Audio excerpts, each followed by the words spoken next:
Bonjour, donc je reviens vers vous comme convenu et en fait au fur et à mesure que je relis ce récapitulatif prophétique que nous avions écrit mon époux et moi en 2017, eh bien je me dis à quoi ça sert Seigneur parce que véritablement nous sommes en plein dedans.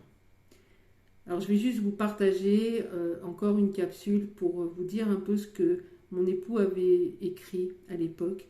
Donc il expliquait ce qu'il avait eu une vision, en fait il voyait des soldats assis. Et ces soldats n'avaient pas d'armes. Et il y en a un qui cuisait un œuf dans son casque, un autre qui recousait sa chaussette, et d'autres qui jouaient aux cartes. Et puis d'un seul coup, il a vu comme une caméra qui se tournerait, quoi, et il y avait une dune. Et sur cette dune, il n'y avait pas de sentinelle. Et d'un seul coup, il a vu ce qu'il y avait derrière la dune. Et derrière la dune, il y avait des carrés de soldats bien rangés, bien armés, avec des armes anciennes mais bien équipées, qui étaient prêtes à attaquer et tous en même temps. Qu'est-ce que cela voulait dire? Eh bien, ça veut dire en fait que, d'une part, celui qui recousait ses chaussettes, il ne discernait pas les temps. La parole de Dieu nous dit dans l'Ecclésiaste, il y a un temps pour coudre, un temps pour découdre, un temps pour faire la guerre, un temps pour la paix. Et en fait, il ne discernait pas les temps. Ceux qui jouent aux cartes, eh bien inutile de vous expliquer, vous avez compris que c'était les enfants de Dieu qui sont dans le divertissement. Quant à celui qui cuisait ses œufs dans son casque, eh bien il utilisait son salut pour son propre ventre, pour sa propre personne, pour ses intérêts personnels. Puis, comme je vous le disais, il n'y avait pas de sentinelle sur la dune. Et qu'est-ce que cela veut dire pour nous aujourd'hui? Eh bien ça veut dire en fait que l'Église s'était passée des sentinelles, c'est-à-dire s'était passée de la voix prophétique. Malheureusement, les sentinelles, la voix prophétique est souvent considérée comme dérangeante par l'Église.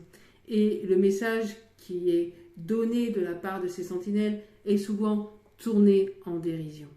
Et donc nous avons besoin de changer de façon de penser, de changer de comportement et d'écouter la voix prophétique lorsqu'elle nous annonce des choses, annonce des directives de la part de Dieu, afin de savoir quelles sont les stratégies de Dieu pour notre pays, pour notre ville, pour notre propre vie.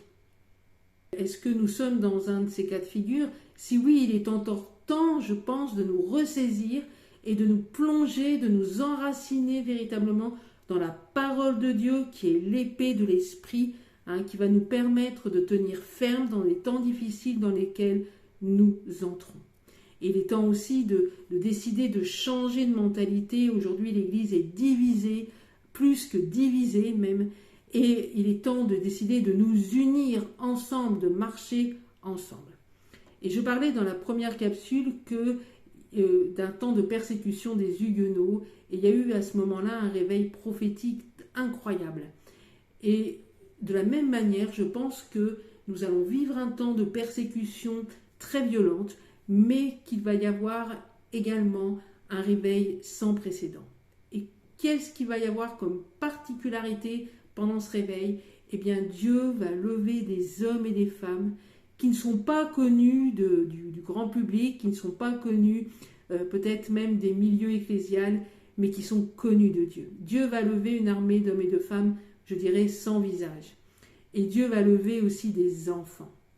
Et ces enfants, ces hommes et ces femmes qui ne sont pas connus de nulle part, eh bien, vont être revêtus d'une onction prophétique importante. Je pense véritablement qu'on va rentrer dans un temps comme celui-ci, mais qu'il va y avoir aussi un temps en même temps de très forte persécution.